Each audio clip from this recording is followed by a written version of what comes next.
For billions of years, the Guardians of the Universe and their Green Lantern Corps have patrolled and protected the DC Universe. They are the largest peacekeeping force in history, and most of the time they're the only option when a cosmic superhero or police officer is needed to safeguard a planet in peril. Unfortunately, just because they're the only game in town doesn't mean they're doing everything right. There are so many glaring flaws in how the Green Lantern Corps is both designed and run, and yet nobody ever fixes any of it, no matter how many times it all falls apart. And that's what we're going to talk about today. We're going to break down the way the Corps has always worked, and then make some logical changes to ensure the same old problems stop repeating themselves, and the whole organization can actually fulfill its mission of guarding the universe.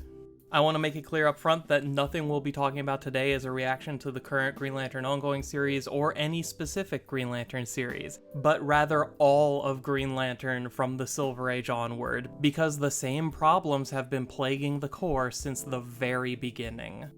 So first things first, let's establish our starting point and briefly talk about the existing system that the Guardians set up all those billions of years ago, which we continue to use today. Imagine that the stock photo of outer space on your screen right now is the entire known universe. That green dot in the center is the planet Oa, where the Guardians and the Corps are based out of. This circle around Oa represents Guardian space, which is the territory that the Guardians of Oa claim is under their jurisdiction. Guardian space is sliced up like a big pizza with Oa at the center. Each slice is a sector, and there's 3,600 of them. It's actually more of a three-dimensional sphere, but I really like the pizza analogy. Each sector used to be patrolled by one Green Lantern until the size of the Green Lantern Corps was eventually doubled, resulting in 2 Green Lanterns being assigned to each sector. It's also worth noting that Guardian space does not cover the entire universe, just a very large portion of the universe. Everything outside of Guardian space is just referred to as the unknown sectors. Right away, a massive problem presents itself. The amount of territory claimed by the Guardians is far too big for the Green Lantern Corps to patrol. In the DC event Final Crisis, one of the Alpha Lanterns chastises Hal Jordan for spending so much time on Earth when he has a sector filled with more than 1,000 inhabited planets that need his attention. And it may seem like they made progress in the right direction by doubling the size of the Corps, so the workload can be split between 2 Green Lanterns instead of just 1, but that still doesn't account for how impossibly big a sector is. In Charles Soule's run on the Red Lantern's ongoing series, the Red Lantern Corps was given a sector of their own to protect, totally free from Green Lantern interference. And they immediately ran into a problem since their Corps wasn't big enough to effectively protect one whole sector. At the time, the Red Lantern Corps only had 6 members, which tells us loud and clear that 6 lanterns is not nearly enough to handle a single sector. That also means that the 7 human members of the Green Lantern Corps could not handle protecting Earth's entire sector, no matter how hard they tried. It's just too big. When thinking about the number of lanterns it would take to actually protect a single sector, my first thought was to simply redraw the sector map, changing the size and number of sectors into something more manageable, but at this point, that would do way more harm than good. Because the Guardians and the Corps have been at this for so long, the concept of sectors became one of the oldest and most widely used maps of the universe. The Guardian's sector map has become an essential navigation tool for most spacefaring civilizations, and changing that map now would have a profoundly negative impact on countless worlds. So no matter what, the sectors have to stay exactly the way they are, which means we have to start talking about the size of the Green Lantern Corps. The answer might seem simple at first. If there aren't enough lanterns to handle each sector, then why not just recruit way more lanterns until they do have enough? Why not have 100 Green Lanterns per sector? There are a lot of problems with that course of action, but I think the main one is the fact that allowing an already massive, super powerful organization to just keep expanding and gaining more power is a guaranteed recipe for disaster, especially when that very organization has set itself up in a position of authority over the rest of the universe. Never forget the number of times we've seen one or more Guardians abuse their power and authority to do something cataclysmic and even genocidal, all in the name of their own vision of universal justice. And it's not just them, there have been multiple Green Lanterns who abused their power for the sake of imposing their own will on civilizations who couldn't fight back. Increasing the size and power of this organization is only going to lead to these kinds of things happening more often, and as their power grows, it'll become even harder for outside forces to stop them. There's also the matter of escalation, as the enemies of the Corps will find ways to make themselves more powerful and dangerous to remain competitive in a universe with a dramatically expanded Green Lantern Corps. So while the Lanterns may in fact be able to cover more territory, the level of crime and violence in the universe will also be much higher than it currently is. So if making the Corps bigger has so much potential for disaster, what happens when we make it smaller? It seems counterintuitive, the Corps was already too small to do the job. But that's only true if we operate on the premise that the Green Lantern Corps has to patrol these sectors. As we already talked about, the sector map is immutable at this point. Nothing about it can be changed. But that doesn't mean that those sectors have to be Guardian territory. I think what makes the most sense is for the Guardians and Green Lantern Corps to forget about sectors and adopt an entirely new way to distribute their forces. For example, instead of one Green Lantern per sector, what about one Green Lantern per planet? It wouldn't be every planet, since not every world is inhabited, and not every inhabited world even needs a Green Lantern's help. But those that do would benefit greatly from having a Green Lantern around who doesn't need to divide their attention between multiple planets. If the Guardians played it right, this could also foster a lot of trust and positivity towards the Corps from the universe at large. As intergalactic communities continue to grow and evolve, more and more people have begun to question the self-proclaimed authority of the Guardians, with the United Planets going so far as to ask that they concede some of their territory. What that means is that the method of both recruiting new lanterns and assigning lanterns to new worlds can make all the difference in improving the public image of the Corps. I think the best move here is for new Green Lanterns to be elected. A planetary population can collectively choose their top 3 candidates, and a rotating committee of veteran Green Lanterns will choose which of those 3 gets a ring. Once selected, they'll report to OA for training, followed by a probational period where the new recruit shadows a more experienced Lantern until they get used to the job, before being sent back home to protect their own world. And just like that, the Guardians helped facilitate the rise of a brand new hometown hero, ensuring that one more world will have a high opinion of the Corps.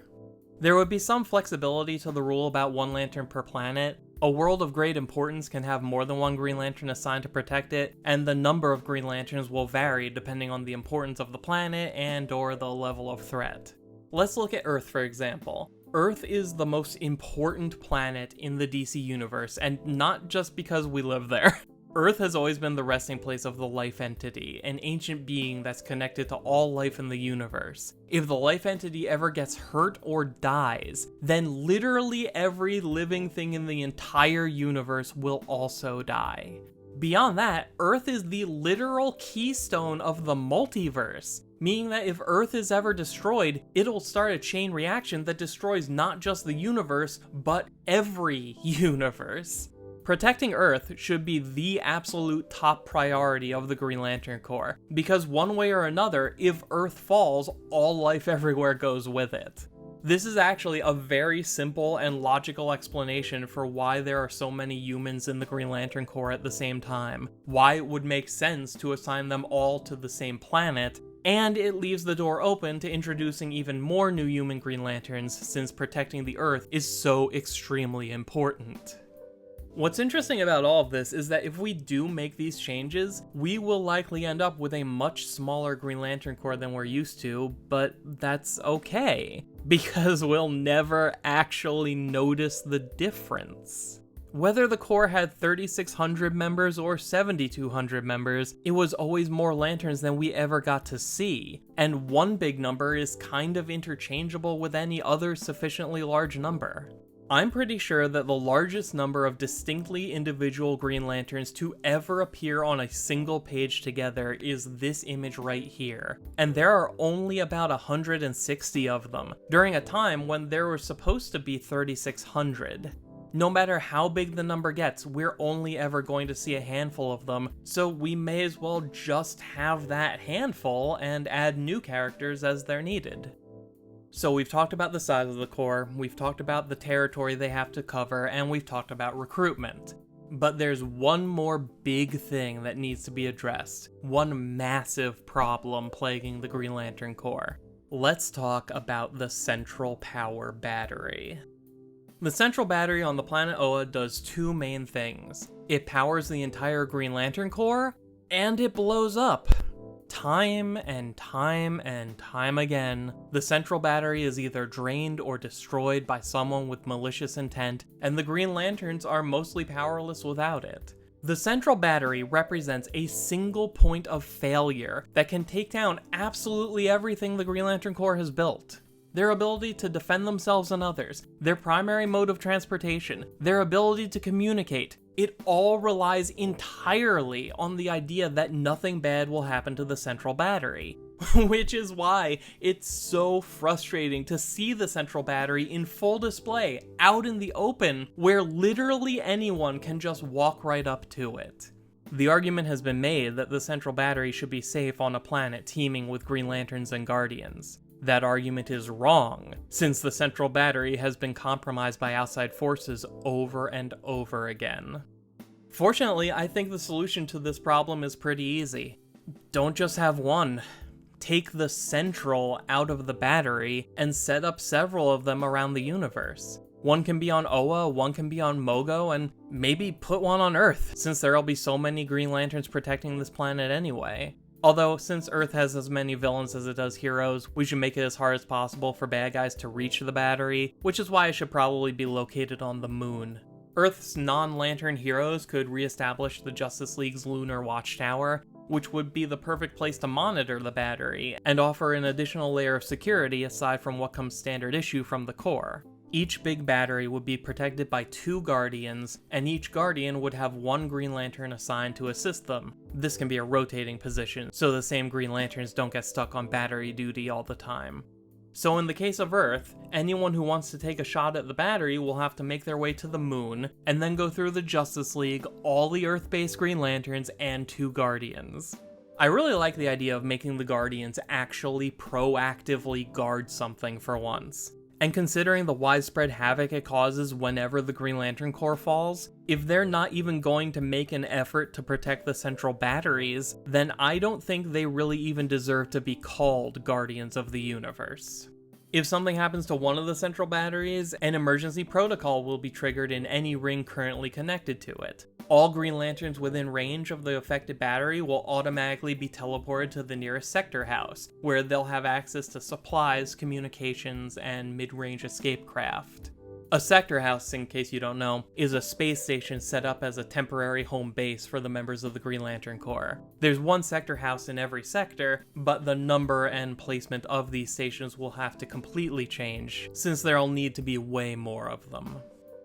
As I was making this video, I kept struggling with the concern that I was optimizing the storytelling potential out of the Corps. That if I made them too efficient, it would start to limit the stories that could be told about the organization as a whole. Because where's the drama when your giant army of good guys have multiple redundancies to keep anything bad from happening?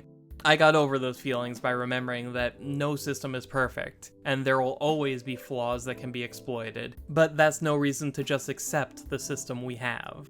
If something doesn't work, we change it, and try to do better next time. We continue to innovate and adapt, because it's not about finding the perfect way, it's about doing the best we can. And at a certain point, we have to look around and realize that relying on an old model that keeps failing doesn't actually make sense. So that's how I would change the Green Lantern Corps. If you have any thoughts on my approach, or you have ideas of your own, tell me about it in the comment section of this video. I'd love to see what you all come up with.